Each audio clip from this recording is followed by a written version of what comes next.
Freelancing মানে লাখ লাখ টাকার গল্প। এখন তো আমরা কোটি টাকার গল্প হরহামেশাই শুনতে পাই। এজন্য একটা টাকার মেশিন ফেলো বাংলাদেশের তরুণ তরুণীরা।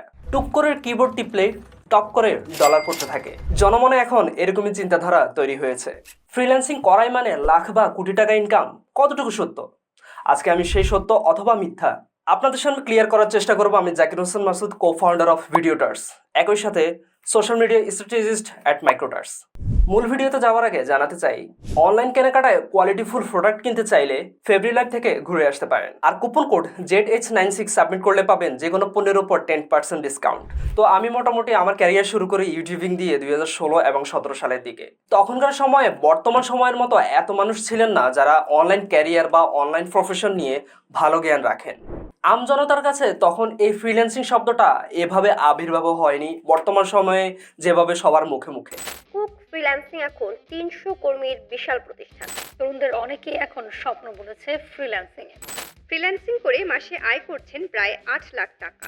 বিগত 3-4 বছর ধরে ধীরে ধীরে ফ্রিল্যান্সিং জিনিসটা কি, এখানে আর্নিং প্রসেসটা কি, অথবা কিভাবে অনলাইন ক্যারিয়ারে নিজেকে স্টাবলিশ করতে হয়, এটা মোটামুটি অনেকের কাছে ক্লিয়ার। কিন্তু ফ্রিল্যান্সিং মানে লাখ লাখ টাকা বা কোটি টাকা ইনকাম করা যায় এটা বলে বলে যে নিউজগুলো ভাইরাল হচ্ছে, আমি মনে করি যে ভালোর মধ্যে মন্দের বীজ ঢালা হচ্ছে। ঘরে বসে আয় করা সম্ভব হাজার থেকে লাখ টাকা। ফ্রিল্যান্সিং করে ইনকাম মাসে কয়েক লাখ টাকা। আমার কাছে মাঝে মাঝে মনে হয় এটি ফাঁকা আওয়াজ ছাড়া আর কিছুই নয়।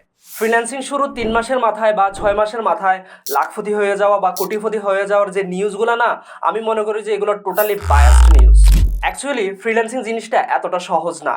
এখানে দিনে দিনে কলুর বলদের মতো খাটতে হয় শুধু স্কিল অর্জন করার শুরুতেই। অ্যাটলিস্ট 1.5 থেকে 2 ইয়ার্স লেগে যায় যে কোনো একটা পার্সনকে যে কোনো একটা স্কিলের উপর মাস্টার হতে। এরপর মার্কেট প্লেসে এসে নিজের স্কিলের উপর বিজনেসটা বুঝতে হয়। রাত দিন এক করে ক্লায়েন্ট হান্ট করে সার্ভিস প্রোভাইড করে দেন আসে টাকা পয়সার ব্যাপারটা।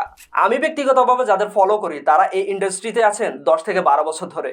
এখানে এক্সপিরিয়েন্স হয়ে বিজনেস বুঝে দেন একটা জায়গায় স্টেবল হওয়ার চেষ্টা করছেন। মূলত যারা বলেন যে 3 মাস 6 মাসে লাখপতি কোটিপতি হয়ে গেছেন, হ্যাঁ হয়, কিন্তু এখন গিয়ে দেখেন তাদের বর্তমান অবস্থা কি। প্রপার স্কিলফুল পার্সন না হয়ে হয়তোবা সাময়িক সময়ের জন্য টাকা ইনকাম করা যায়, কিন্তু লং টাইমের জন্য সাস্টেন করতে হলে ফ্রিল্যান্সিং প্রফেশনটাকে ক্যারিয়ার এবং কিভাবে বিজনেসে রূপান্তর করতে হয় সেটা জানতে হবে।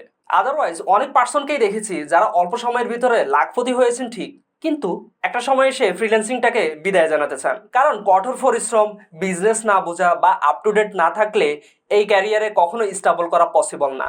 আসলে freelancing it's not easy job. এখানে স্টেবল থাকতে পারেন সর্বোচ্চ 5 to 7% মানুষ যারা একটা সময় এসে লাখপতি অথবা কোটিপতি হওয়ার দাবি রাখেন।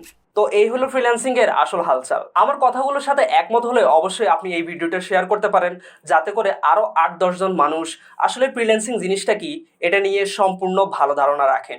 ধন্যবাদ সবাইকে। আল্লাহ হাফিজ।